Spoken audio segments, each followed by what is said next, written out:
우리가 고난주간 첫 번째 새벽 예배 시간으로 둘러보시는 예수님이라는 제목으로 같이 말씀을 나누도록 하겠습니다. 부활절 전 일주일 고난주간에 예수님께서 당하신 고난의 행적을 간단히 묵상하여 우리가 함께 그 주님이 걸어가신 그 고난에 동참하는 그런 경건의 훈련을 우리들이 함께 하려고 합니다. 어제는 종려주일이었고 예수님께서 예루살렘으로 입성하시는 그 날을 기념하는 날입니다. 예수님께서 이 예루살렘의 나귀 새끼를 타고 입성하실 때 수많은 사람들이 예수님의 앞에 종려나무를 깔고 그리고 종려나무를 흔들면서 호산나 다윗의 자손이여 우리를 구원하소서 하면서 찬송을 했습니다. 수많은 사람들이 예수님을 따라가면서 찬송했지만 그 예수님을 따라가며 찬송한 사람들의 그 마음에 그리고 그 생각에 가지고 있는 생각들은 다 달랐을 거예요. 자기들의 소원과 그리고 자신들의 목적과 그리고 자신들이 원하는 메시아 상이라고 하는 것이 그들의 속에는 다 있어서 자신들이 원하는 메시아를 기다렸을 거예요. 그런데 예수님께서 자신들이 원하는 메시아가 아니라는 걸 알고 나니 그것들은 뭐 하는가 하면 예수님을 십자가에 못 박으라고 외치는 사람들이 되어버립니다. 그 이유는 그 메시아마저도 자신들의 입맛에 맞는, 그러니까 하나님이 보내시는 메시아가 하나님의 방법과 하나님의 뜻대로가 아니고 내 방법과 내 뜻대로 되어야 한다고 생각을 했던 거예요. 그렇기 때문에 예수님을 십자가에 못 박는 겁니다. 그런 모습을 보면서 오늘날 우리들은 어떤 믿음을 가지고 예수님을 따르며 예수님을 찬송하는가 한번 생각해 보아야 합니다. 오늘 11절에 보면 예수님께서 예루살렘에 이르러 성전에 들어가서 모든 것을 둘러보시고 때가 이미 저물매 12제자를 데리고 베다니로 나가셨다 그랬습니다. 예수님께서 예루살렘에 입성하신 이유는 그것이 하나님의 성전이기 때문입니다. 그런데 그 하나님의 성전에 들어가셔서 성전을 둘러보시는데 그 성전에서 분명히 이 예수님이 성전에 올라가시는 모습을 통해 호산나 다윗의 자손이여 하며 외쳤던 사람들은 예수님이 예루살렘 성전에 가고 예루살렘에 들어가시면 이 로마를 물리치고 우리들을 로마로부터 구원하여 주시고 우리에게 자유를 줄 것이다 라는 생각을 했어요. 그러니까 이 사람들이 원하던 메시아는 여러 가지가 있는데 그 중에 첫 번째가 군사적인 메시아예요. 자신들에게 다윗과 같은 메시아가 나타나서 모든 나라를 다 물리치고 다윗의 왕국을 회복해 줄 메시아, 그리고 모세와 같은 메시아가 나타나서 자신들에게 만나를 주고 먹을 것을 줄 그런 메시아를 생각했던 거예요. 오늘날에도 수많은 사람들이 예수님을 기다린다 할 때 그런 메시아를 기다려요. 그래서 요한복음 6장에서도 예수님께서 오병이어의 표적을 보여주셨을 때 수많은 사람들이 그걸 먹고 예수님을 어떻게 하려고 했어요? 억지로 임금 삼으려 한지라 그랬습니다. 그래서 예수님이 어떻게 하세요? 그들을 다 흩어보내세요. 그리고 예수님께서 그들이 따라오니까 뭐라 그러시는가 하면 너희들은 표적을 보고 나를 따르는 것이 아니라 썩을 양식을 위하여 나를 따르는 것이라. 썩을 양식을 위하여 일하지 말고 영원하도록 있는 영생하는 양식을 위하여 일을 하라. 그렇게 말씀하세요. 우리들이 예수 그리스도를 따라간다, 예수 그리스도를 믿는다 할 때 그 예수님께서 성전을 머물러 둘러보시고 그리고 나서 성전에서 나오시는 것처럼 그 예수님께서 성전에 머물칠 곳이 없는 거예요. 그런 것처럼 하나님의 기도하는 집이어야 할 것이 도둑의 구렬이 되어 있으니 예수님께서 거기에 계실 수가 없는 거예요. 하나님의 말씀은 우리들이 하나님이 거하시는 성령의 전이라 그렇게 말씀하셨어요.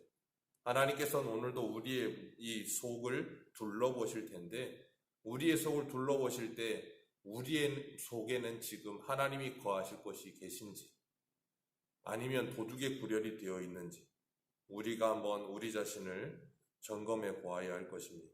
때가 저물고 제자들이 예수님과 함께 베다니로 갔다가 이튿날 다시 예루살렘 성전에 들어가려고 하는데 예수님께서 저 멀리에서 무화과 잎이 풍성한 무화과 나무를 보세요. 그리고 나서 시장하여 열매를 얻을까 하여 무화과 나무에게 가십니다. 그런데 그 무화과 나무에서 오늘 본문에 나오는 것처럼 13절 말씀 같이 한번 읽습니다. 시작. 멀리서 잎사귀 있는 한 무화과 나무를 보시고 혹 그 나무에 무엇이 있을까 하여 가시더니 가서 보신즉 잎사귀 외에 아무것도 없더라. 이는 무화과의 때가 아님이라. 아멘. 예수님께서 무엇이 있을까 하여 갔는데 아무것도 없어요. 잎사귀는 풍성한데 아무것도 없는 거예요. 그리고 나서 분명히 말씀하시기를 뭐라 그러는가 하면 무화과의 때가 아님이라 그렇게 말씀하세요. 그리고 나서 그 다음 절에 보면 예수님께서 그 무화과 나무를 저주하십니다. 이제부터는 영원토록 사람이 내게서 열매를 따먹지 못하리라 하고 나무에 저주를 하세요. 우리가 한글 성경만 읽으면 그 위에 무화과 때가 아니라 그랬어요. 그러면 무화과 때가 아니니까 당연히 무화과가 있어요, 없어요? 아니, 무화과 때가 아니니까 당연히 무화과가 없는 건 당연한 거예요. 그러면 무화과 때가 아니어서 안 열린 그 무화과 나무에게 저주를 하는 예수님은 어떤 예수님이에요? 참 이상하시고 나쁘신 예수님이라고 생각할 수도 있잖아요. 그죠? 그런데 그런 의미로 그렇게 말씀하신 것이 아니에요. 예수님께서는 육적인 배고픔 때문에 무화과 나무를 찾아가신 것은 아닙니다. 육적인 배고픔만 때문에 예수님께서 찾아가신 것이 아니라 예수님께서 분명히 예루살렘에 입성하실 때 예루살렘을 바라보시면서 우셨다라고 누가복음에 표현하고 있어요. 예수님이 이 예루살렘 성을 바라보시면서 우셨던 이유는 무엇인가 하면 그들이 지금 왜 거기 예루살렘 성전 안에 모여 있는지 그 자체를 모르고 있는 그들을 보면서 슬퍼하신 거예요. 그리고 예수님께서 요한복음 4장에서도 수가성 여인을 만나셨을 때 그 두 제자들이 먹을 것을 사러 갔다 오고 나서 예수님께 잡수실 것을 드시라 그랬더니 나는 이미 먹었다 그러시면서 그러세요. 내 양식은 나를 보내신 이의 뜻을 행하는 것이 그리고 그 일을 온전히 이루는 것이 내 양식이다 그렇게 말씀하셨어요. 그러니까 예수님께서 분명히 식사하셨어요. 육적인 양식 드셨습니다. 그러나 예수님께서 참된 양식은 하나님의 뜻을 행하는 것이 참된 양식이다 그렇게 말씀하셨단 말이에요. 그러니까 예수님이 지금 여기서 무화과 나무 잎이 풍성한 무화과에 가서 무엇인가를 얻으려 하셨다는 것은 상징적인 의미예요. 그건 뭐냐면 예수님께서 예루살렘 성전 안에 들어가서 무엇인가를 얻고 싶으셨던 거예요. 그런데 그 성전 안에 들어가니까 얻을 만한 게 있어요, 없어요? 아무것도 없는 거예요. 그렇기 때문에 잎만 무성한 무화과 나무를 보면서 뭘 하시는 건가 하면 예루살렘 성전 안에 사람들은 가득가득이 모여 있는데 그 안에 하나님의 백성들이 하나도 없더라 그 말씀하고 계시는 거예요. 쉬운 말로 말합니다.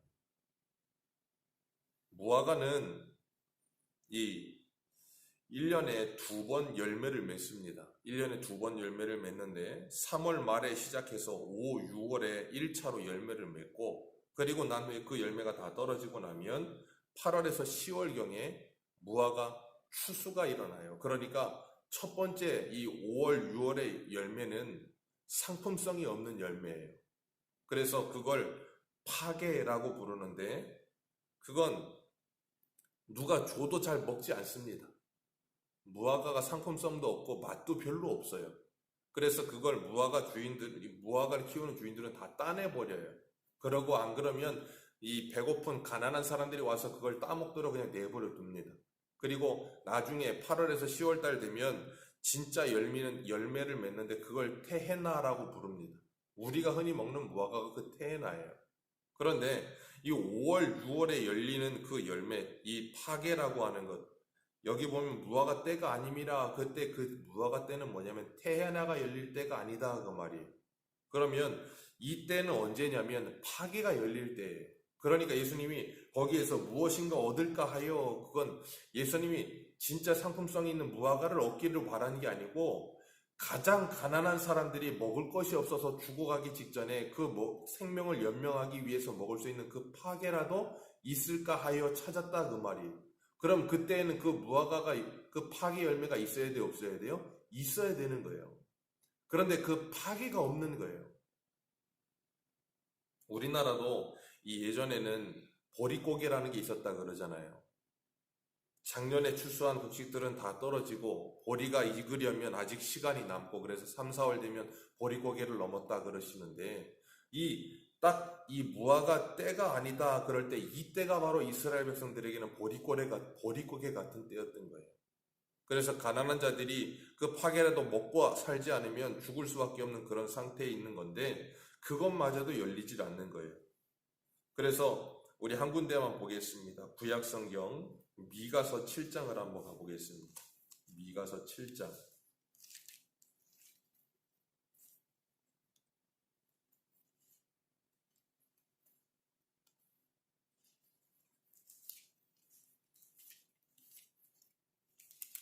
미가서 7장 1절.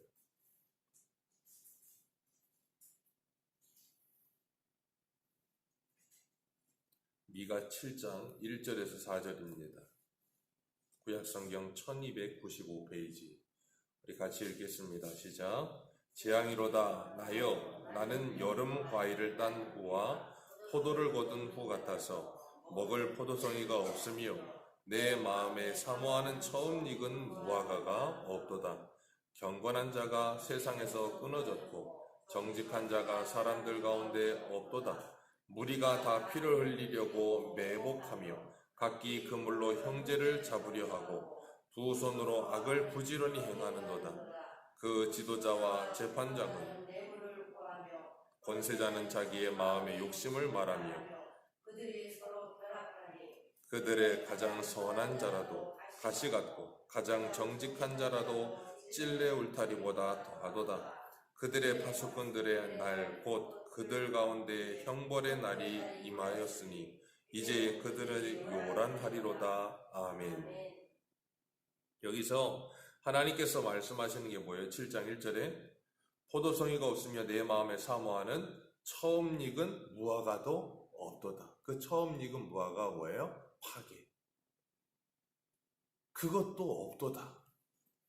오늘 본문에 예수님이 입은 풍성한데 그게 없다 그 말씀하시는 거예요. 그 처음 익은 무화과가 뭐예요? 여기 보니까 아무것도 없어서 그거라도 간절히 사모하는 거예요. 누가요? 배고파 죽겠는 사람이. 그걸 간절히 사모하는데 그것도 없도다. 그 상태가 뭐냐면 2절에서 4절이에요. 경건한 자가 세상에 끊어졌고 정직한 자가 사람 가운데 없고 무리가 다 피를 흘리며 매복하며 그물로 형제를 잡으려고 하고 서로 먹고 먹이고 물어뜯고 서로 경쟁하고 서로 짓눌러야 하고 남을 밟고라도 올라가야 하고 그래서 관리들은 뭐예요? 재판장은 뇌물을 받아먹고 지도자와 재판장은 권세자는 자기 마음의 욕심으로 그들을 서로 뭐예요? 결합하는 것. 온 사회가 뭐예요? 마치 하나의 지옥 같은 거예요. 하나님은 그들을 택하여서 하나님께서 그들이 극상품 포도를 맺기를 원하시는데 그들은 뭘 맺었다 그랬어요? 이사야 5장에서 포도나무의 노래에서 뭐라 그러세요? 하나님이 그들이 극상품 포도를 맺기를 원하셨는데 그들은 뭘 맺어요? 들포도를 맺었다. 하나님은 그들에게 원하는 것이 하나님의 긍휼을 마음을 가진 하나님의 마음과 사랑을 가진 그런 백성들이 되기를 원했는데 그들은 뭐예요? 그런 건 일절 없는 거예요. 하나님 사랑과 이웃 사랑이라는 것을 찾아볼 수가 없는 상태가 되어 있는 거예요. 그게 뭐예요? 간절히 사모하는 그 처음 익은 무화과가 없도다 그 상태예요. 그렇기 때문에 예수님께서 성전 안에 들어갔을 때 그 성전에서는 기도하는 사람은 없고 누구만 있어요? 매매하는 사람만 있는 거예요. 그 성전 안에 정말로 기도하는 사람 없었을까요? 그 성전 안에 제사 드리는 사람 없었을까요? 있었다니까요. 그런데 주님께서 그들에게 뭘 보세요? 그들의 중심과 마음과 생각을 보신단 말이에요. 이사야 1장에도 주님이 뭐라 그러십니까? 그 수많은 제사와 제물들은 나에게 무거운 짐이라 가져오지 말라 그러세요. 누가 너희더러 성전의 마당만 밟으라고 하더냐? 말라기 1장에는 뭐라 그러세요? 이 성전의 문을 닫았으면 좋겠다 그렇게 말씀하신다고. 그때 하나님께 제사 드리는 사람이 없어서 그런 것 아니고 하나님께 기도하는 그 액션, 모션을 취하는 사람이 없어서 그런 것 아니었어요. 그러나 그들의 마음은 이미 뭐 했어요? 하나님과 멀리 떠나 있어요. 그냥 종교적 희귀만 남아있는 거예요.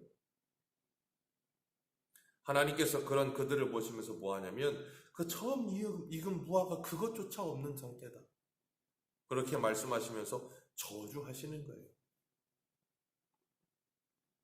그래서 그 무화과에서 아무런 열매도 얻지 못할 것이다. 그리고 그 성전이 어떻게 돼요? 무너져 버리는 거예요.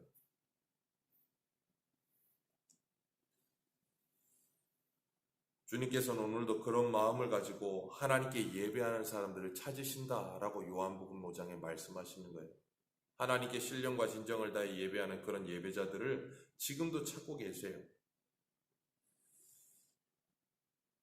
예수님께서 그래서 성전에서 매매하는 그 모든 것들을 다 들러엎으신 겁니다. 평강의 왕으로 오신 예수님께서 에브라임의 병거와 말과 활을 끊으신다고 스가랴서에 예언하셨는데, 그 에브라임의 말과 병거와 활을 끊어버리는 것은 그들의 힘을 끊어버린다 그 말이에요.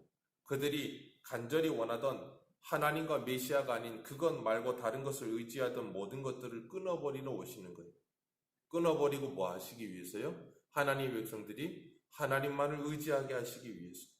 그렇듯이 예수님께서 우리의 성전을 둘러보시면서 이 미가서 7장에 있는 그 처음 익은 무화과도 없도다 그런 상태로 서로가 서로에게 뇌물을 요구하고 욕심을 부리고 결합하며 형제를 압제하고 짓누르고 서로 물어뜯는 그런 상태에 있는 그들을 뭐 하세요? 다 둘러엎으시는 거예요. 그런 상태를 다 둘러엎으시고 하나님의 택한 백성들의 삶을 살도록 만들어내시는 거예요. 그래서 고린도후서 5장에 보면 21절에 이렇게 말씀하세요. 하나님이 죄를 알지도 못하신 이를 우리를 대신하여 죄로 삼으신 것은 우리로 하여금 그 안에서 하나님의 의가 되게 하려 하심이라. 아멘. 예수님께서 그런 상태에 있는 그들을 뭐 하시는가 하면 대신하여 십자가에 죽으신 거예요.